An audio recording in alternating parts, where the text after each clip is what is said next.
Today I'm excited to walk you through a production style real-time machine learning feature engineering pipeline. Before we look at our code, let's talk about the business problem we are solving today.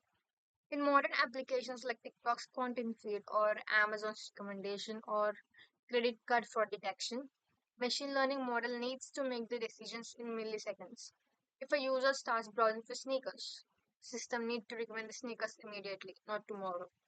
The value of data degrades exponentially with time. Offline batch pipelines that run once a day are no longer enough.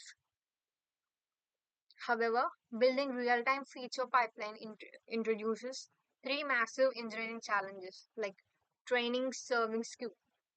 If the features computed offline for training our model don't match the live stream computed online during inference, the model's prediction will fail. We need mathematical equivalence between the batch and the streaming calculation. And the next one is data latency and late events. In the real world, mobile network drops or server lag cause events to arrive out or order or delay. How do we wait for late data without slowing down the entire system? We solve this using in event-time watermarkers. Watermark starvation. So it's when joining the active event streams with static tables, the watermarks can get stuck, freezing all downstream windows. We solve this by configuring partition, ideally timeouts. Now let's look at how we build a system using a Docker, Kafka, Apache Flink, and Streamlit to solve all of these challenges.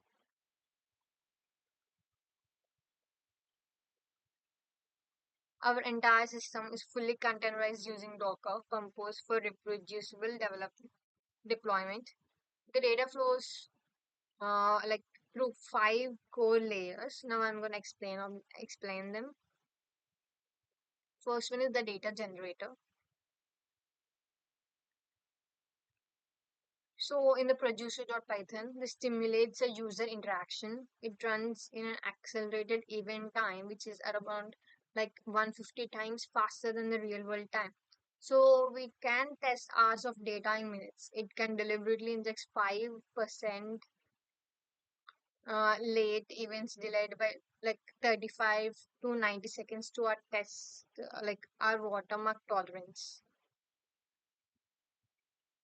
And then we have our Kafka message bus.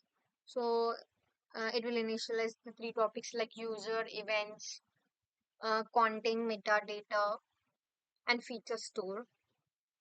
Now the next step is the Flink stream processor. So what exactly happens here is, the Flink consumes the event streams and processes them statefully over the event time windows, joins them with metadata, and writes the output back to the feature store. That's what it happens here.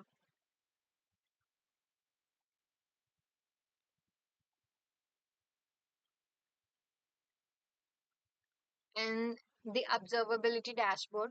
So in app.python, it will build using Streamlit. The dashboard queries the Flink Job Manager REST API to show live system metrics like watermark lag and late record drops.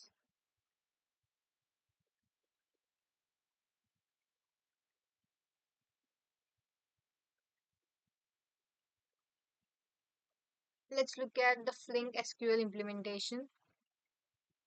Flink excels at the stateful computation over the streams. Here is how we define our features.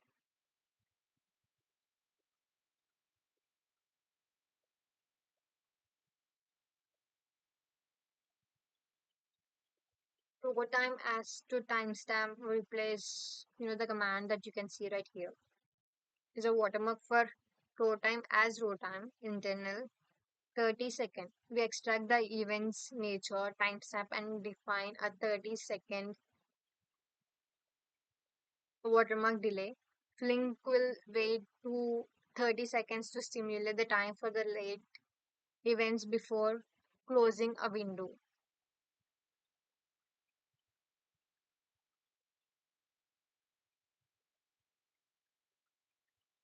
We also calculate the user click rates and average dwell times using an 1 hour tumbling window. We also compute the content engagement rates using a 15-minute sliding window that slides every 5 minutes. And the next is stream table joins and ideally timeouts. If you look at here,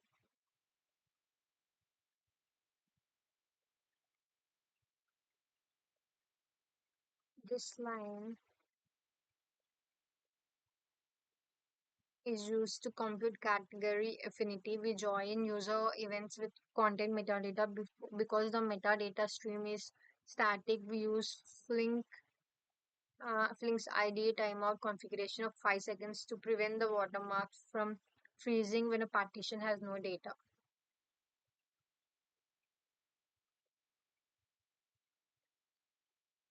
Now let's see the live system on the Flink web UI.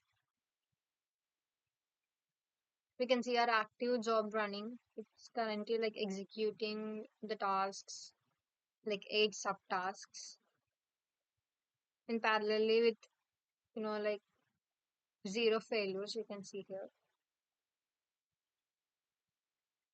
Now let's switch to the observability dashboard. Our dashboard gives us full visibility here. It has the features like feature freshness, how many seconds ago our latest feature were written in the store, a live counter out of the bonds events rejected by the watermark, and watermark lag, which tells us the delay between the latest event produced and the Flink's internal clock. Now, if we can also test it like I have given as user alpha, and then when I like in the search box when I enter this, immediately the dashboard pulls the latest computed metrics for user alpha from Kafka. We see this like click rate, average dwell time dynamically as Flink emits window completions.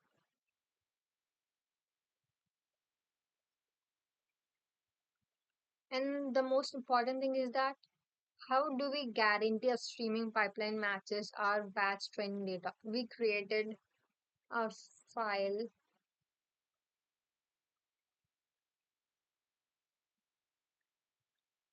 We have this batch comparison, which pulls the raw Kafka logs and calculates the same event time windows using Pandas. And when we run it, the script compares the Pandas batches out with the Flink streaming update side by side. As you can see, like there were about okay, 513 matches and zero mismatches. Every single calculation is mathematically identical, and meaning we have successfully eliminated the training serving skew.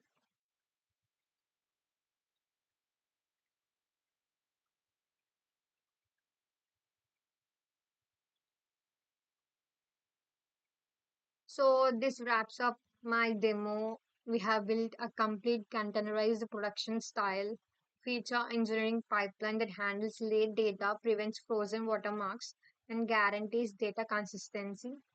Thank you so much for watching. You can find this project repo in my description below. Thank you.